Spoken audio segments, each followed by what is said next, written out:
दोस्तों शुरू करते हैं आज के बाजार के साथ में। देखिए आज की सिचुएशन कल से अपोजिट है। कल 4% के साथ में निफ्टी तेज था, आज 1.39% के साथ में नीचे है। निफ्टी बैंक 1% नीचे है। मिड कैप ने ठीक किया, स्मॉल कैप 0.80% की तेजी देकर बंद हो चुका है। एडवांस को देखें तो मैक्सिमम जो कंपनीज है तेजी में थी। सेक्टर्स को देखते हैं। अब देखिए दोस्तों, निफ्टी जो बना है दो मेजर सेक्टर से मिलकर बना है, एक तो आईटी और एक बैंक। आज आईटी बैंक दोनों नीचे थे, इस वजह से निफ्टी ने अंडर परफॉर्म किया। बाकी जो तेजी में थे, मीडिया टीआरपी अभी बढ़ चुकी है मीडिया कंपनीज की, तो प्रॉफिट अच्छा आ सकता है, वो एक रीजन है। सरकारी बैंक्स, फार्मा कल नीचे था तो आज के दिन थोड़ी सी बाइंग देखने को मिली है। साथ में अगर आप नोट करोगे तो आईटी आज के दिन 2% के साथ में क्रैश है। कल काफी बड़ी तेजी थी तो आज प्रॉफिट टेकिंग यहाँ पे देखने को मिली है। अब देखिए दोस्तों, हम 5 रीजंस को डिस्कस करते हैं, कारणों को डिस्कस करते हैं कि क्यों आज मार्केट ने रिवर्सल ब्रेकआउट देने के बाद में भी ऐसा परफॉर्म किया और आगे चल के क्या सिचुएशन बन रही है निफ्टी के अंदर टेक्निकली देखते हैं। साथ में एक सेक्टर है जिसके स्टॉक और म्यूचुअल फंड भी हम बोल सकते हैं, टोटल सेक्टर भी, उसको हम डिटेल में डिस्कस करने वाले हैं क्योंकि वही सेक्टर है जो अभी के समय अच्छा पैसा बना के दे रहा है इन्वेस्टर्स को। देखिए दोस्तों, पहला जो रीजन है वो ये है कि जो टैरिफ वॉर अभी चल रही है मार्केट के अंदर, वर्ल्ड के अंदर हम बोल सकते हैं, वो एंड नहीं हुई है। इंडिया और यूएस के बीच में डेफिनेटली कुछ अग्रीमेंट्स हुए थे, बट उसके बावजूद भी यहाँ पे इंडिया अप्रोच कर चुका है वर्ल्ड ट्रेड ऑर्गेनाइजेशन को रिटेलिएशन के लिए, क्योंकि यूएस ने स्टील और एल्यूमिनियम के ऊपर बहुत ज़्यादा टैरिफ लगा दिया है, तो उसके अगेंस्ट में इंडिया रिटेलिएशन करेगा। अब इंडिया देखिए दोस्तों, वॉर चल रही है, वैसे भी वॉर चल रही है और साथ में ट्रेड वॉर भी इंडिया अभी कर रहा है, तो ये भी एक रीज़न है। साथ में दोस्तों आप नोट कर सकते हैं, यहाँ पे मेंशन कर रखा है कि जो रिपोर्ट है वो इंडिकेशन दे रही है कि ट्रेड वॉर की जो वरीज है वो खत्म नहीं हुई है।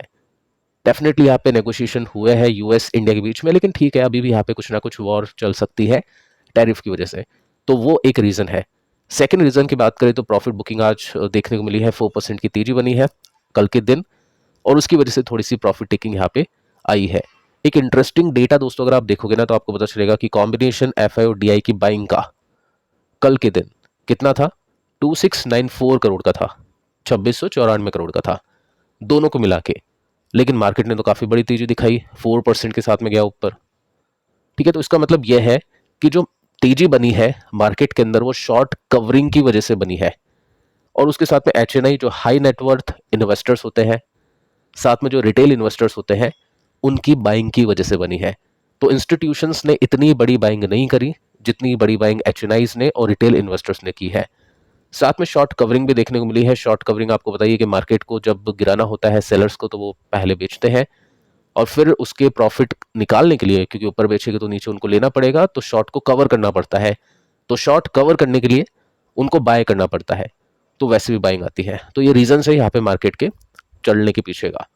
इसके बाद में दोस्तों थर्ड जो पॉइंट है, यूएस और चाइना में ट्रेड डील होना। आपको पता ही है यूएस चाइना के बीच में जो ट्रेड डील हुई थी उसकी वजह से इंडियन मार्केट भी चले थे, 12-1 बजे समथिंग कुछ न्यूज़ आई थी और उसके बाद में तेजी बनी थी। लेकिन कुछ एक्सपर्ट्स को ऐसा लगता है, आपको भी क्या ऐसा लगता है कि आप चाहे तो नीचे कमेंट कर सकते हैं, सबको नहीं लगता है, कुछ एक्सपर्ट्स को ऐसा लगता है कि यूएस और चाइना ट्रेड डील की वजह से इंडिया के ऊपर नेगेटिव इंपैक्ट पड़ सकता है। इंडियन स्टॉक मार्केट को ऐसे देखा जा सकता है कि सेल करो इंडिया को और बाय करो चाइना को, क्योंकि चाइना अभी गिरा था, आपको बताइए चाइना गिरा मतलब चाइना का स्टॉक मार्केट गिरा था, तो उसकी वैल्यूएशन काफी कम हुई थी, तो इस वजह से यहाँ पे बोला जा रहा है कि इंडिया के स्टॉक्स को बेचो और चाइना के स्टॉक्स को खरीदो। तो ये तीसरा रीजन यहाँ पे बन सकता है। आगे चल के देखते हैं दोस्तों, ये जो भी रीजन है सबकी ब्रीफिंग या सबकी समरी में आपको एंड में दूंगा कि किसको किस तरह से देखना चाहिए, इन्वेस्टर्स कैसे देखता है, क्योंकि डेटा आपके सामने है, अब उसको किस तरह से देखना है, किस तरह से पढ़ना है, किस तरह से इन्वेस्टर्स उसको अप्लाई करते हैं, वो आगे चल के हम देखेंगे। देखिए दोस्तों, फोर्थ जो पॉइंट है वो है इंडिया पाकिस्तान का जो फैक्टर है वो भी कंटिन्यू है। कुछ एक्सपर्ट्स को ऐसा लगता है कि जो फियर है मार्केट के अंदर इंडिया पाकिस्तान के बीच में, या उसकी जो वॉर है, जो कॉन्फ्लिक्ट अभी हम देख पा रहे हैं, ऑपरेशन हम देख पा रहे हैं, उसको लेकर अभी भी है मार्केट के अंदर। जैसा कि आपने देखा कल पीएम मोदी आए थे, एड्रेस किया था और वार्निंग दी थी पाकिस्तान को। ठीक है, तो आगे चल के अगर पाकिस्तान कुछ गलती करता है, जो कि चांसेस बहुत ज़्यादा है, तो इंडिया डेफिनेटली यहाँ पे रिटेलिएशन करेगा और चीज़ें आगे एस्केलेट हो सकती है। तो ये भी एक पॉइंट है जो आपको थोड़ा सा समझ के चलना है। पांचवा पॉइंट हम देखें तो मार्केट के बीच में अभी ट्रिगर्स नहीं है, फ्रेश ट्रिगर्स नहीं है। अब देखो, ये मैं काफ़ी समय से देख पा रहा हूँ, ट्रिगर्स नहीं है, मार्केट अभी तेज नहीं हो पा रहा है। ठीक है, तो इसको एक बार हम देखते हैं और सारी पॉइंट्स को एक बार थोड़ा सा समरी के रूप में डिस्कस करते हैं। देखो दोस्तों, एक पॉइंट आपको बताना चाहूंगा कि मार्केट के अंदर ट्रिगर नहीं है, ट्रिगर नहीं है, आप काफी बार सुनोगे ट्रिगर नहीं है, बोलते बोलते मार्केट यहाँ पे था, ट्रिगर नहीं है बोलते बोलते मार्केट यहाँ पे गया, और ट्रिगर नहीं है बोलते बोलते मार्केट यहाँ भी पहुंच जाएगा। ठीक है, तो मार्केट में कभी भी कुछ भी सही नहीं होता है, या फिर हम बोल सकते हैं कि मार्केट में कभी भी 100% सब कुछ सही नहीं होता है। प्रॉब्लम्स रहती है मार्केट के अंदर। यहाँ पे जब वी शेप रिकवरी आई थी तो यहाँ भी प्रॉब्लम थी, कोविड के बाद में मार्केट यहाँ पे चला गया था, यहाँ पे प्रॉब्लम थी, वैल्यूएशन बहुत सब चीजें थी। रशिया यूक्रेन खत्म हुआ तो यहाँ पे भी प्रॉब्लम थी कि रशिया यूक्रेन का जो इम्पैक्ट है वो यहाँ पे था, इन्फ्लेशन, रिसेशन, अब यहाँ तक भी मार्केट पहुंच गया। तो ये प्रॉब्लम मार्केट के अंदर रहने वाली है। ठीक है, मार्केट कभी भी ऐसा नहीं होगा कि अब सब कुछ अच्छा है। साथ में आप देखोगे ना तो आपको टेक्निकल्स को थोड़ा सा बारीकी से देखना है, क्योंकि यही चीजें जो आपको लाइव संकेत, इंडिकेशन देती है कि मार्केट अभी क्या चाहता है। तो यहाँ पे हमने देखा, देखो कितनी प्रॉब्लम थी यहाँ पे मार्केट के अंदर। लग रहा था कि यहाँ से ये टूटेगा, काफी नीचे जाएगा, काफी लोग शॉर्ट कर रहे थे, काफी पैनिक हम देख पा रहे थे कमेंट सेक्शन के अंदर, हर जगह मार्केट के अंदर कि अब पता नहीं क्या होगा, टैरिफ की वजह से बहुत इनकम कम होगी। इस समय विजय केडिया ने भी कहा था कि 3 साल तक मार्केट ऑल टाइम हाई नहीं लगाएगा। 3-4 महीने में I think all time high शायद वो देख पाए और हम भी देख पाए। और सौरभ मुखर्जी ने भी कहा था कि इंडिया को बेच दो, यूएस की कंपनीज को खरीदो। ठीक है, ये सब चीजें चल रही थी। यहाँ पे क्या हुआ, बॉटम बना, यहाँ पे इंडिकेशन दिया है देखो चार्ट ने, उसके बाद में डब्ल्यू पैटर्न बना। फिर यहाँ पे हमने देखा कंसोलिडेशन चल रहा है, क्योंकि मार्केट को भी फ्रेश ट्रिगर नहीं मिल पा रहा है, और जेन्युइनली यहाँ पे फ्रेश ट्रिगर्स नहीं थे मार्केट के लिए, लेकिन अब यहाँ से हो चुका है ब्रेकआउट। अब देखो निफ्टी अपने को क्या इंडिकेशन दे रहा है कि अगर ये जो रेसिस्टेंस था ये अब क्या बन चुका है, सपोर्ट। तो अगर ये बरकरार रहता है, ये टूटता नहीं है, तो मार्केट अभी भी अच्छा है, स्ट्रेंथ है मार्केट के अंदर, क्योंकि ये जो पैटर्न होते हैं ये स्ट्रेंथ वाले पैटर्न होते हैं। अगर ये पैटर्न नहीं बनेगा तो पता कैसे चलेगा कि स्विंग निकल रहा है। लेकिन अगर यहाँ से ब्रेकडाउन होता है, हम 24,500 को तोड़ के नीचे आते हैं, तो फिर हम बोलेंगे कि वापस से मार्केट इसी बॉक्स के अंदर जाने वाला है और साइडवेज परफॉर्म करने वाला है। तो अच्छी बात यह है कि आज मार्केट गिरा, लेकिन कम से कम अपने सपोर्ट को नहीं तोड़ा। वो चीज आप इसके अंदर चार्ट के अंदर देख सकते हैं। तो ठीक है, लेट्स सी कि कितना टाइम लगता है मार्केट को ऑल टाइम हाई जाने का, 26,300 जाने का। बाकी पैटर्न तो काफी अच्छा स्विंग का बनता हुआ दिखाई दे रहा है। ऐसा कुछ नहीं कि आपको खरीदना है, आपको बेचना है। जस्ट मैं आपको सिखाने की कोशिश कर रहा हूँ पास्ट की हिस्ट्री के हिसाब से कि क्या कुछ मार्केट में हुआ है, उसके हिसाब से मार्केट ने कैसा रिएक्शन दिया है, और वहां से हम क्या सीख सकते हैं, क्या कुछ हम ले सकते हैं। अब देखिए, अब दोस्तों बात करते हैं हम एक सेक्टर के बारे में जो अभी के समय काफी फोकस में है, यहाँ पे अच्छे पैसे इन्वेस्टर्स के बन रहे हैं, डिफेंस सेक्टर। देखो डिफेंस कंपनीज का आपको पता ही है, डिफेंस कंपनी तेज हुई थी इंडिया पाकिस्तान की न्यूज के बाद में। उसके बाद में सीज फायर हुआ था मंडे को, मतलब पहले हो गया था लेकिन मंडे को रिएक्शन आया था, डिफेंस की जो कंपनीज थी उनके स्टॉक्स नीचे गए थे। उस समय दोस्तों मैंने आपको बताया था कि ये जो प्रॉब्लम है और चल सकती है आगे, और उसकी वजह से डिफेंस कंपनीज के स्टॉक्स को फायदा हो सकता है। मैंने आपको ये भी कहा था कि जिस तरह का डेटा हम देख पा रहे एक्सपोर्ट का, इंडियन जो आर्मी है, जो हम बोल सकते हैं फौज है, जिनको रिक्वायरमेंट पड़ती है डिफेंस के इक्विपमेंट की, वो बढ़ने वाली है। तो लॉन्गर टर्म में, मिड टर्म में डिफेंस कंपनीज अच्छा कर सकते हैं, और शॉर्ट टर्म में डेली बेसिस में तो आपको बताइए कभी अप्स कभी डाउन्स होगा।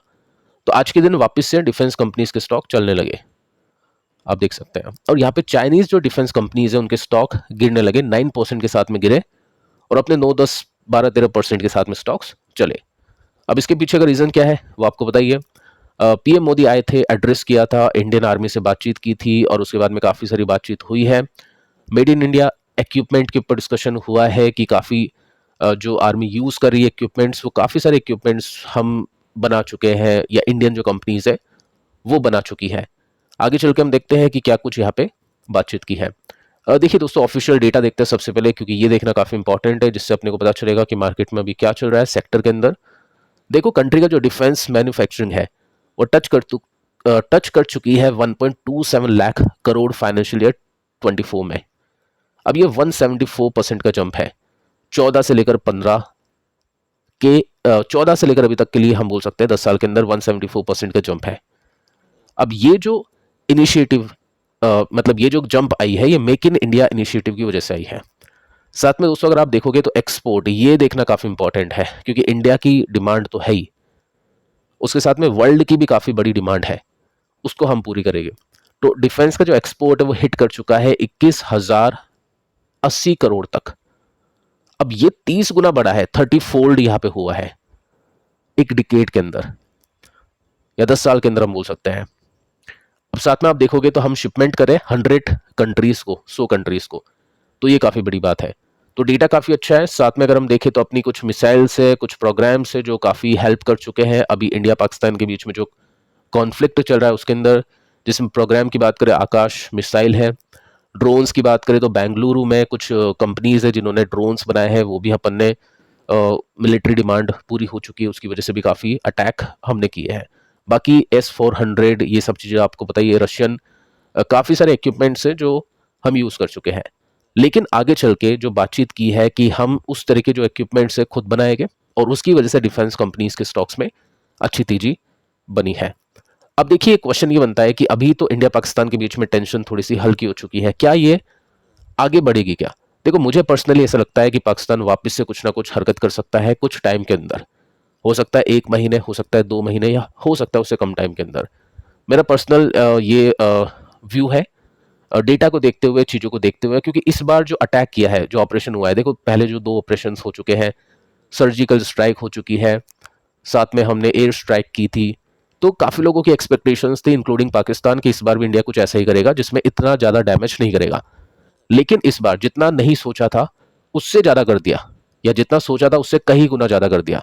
तो काफ़ी ज़्यादा डैमेज हुआ है पाकिस्तान के टेररिस्ट ग्रुप को, और उसकी वजह से ऐसा लग रहा है कि कुछ ना कुछ हो सकता है जो पाकिस्तान हरकत करने की कोशिश करे।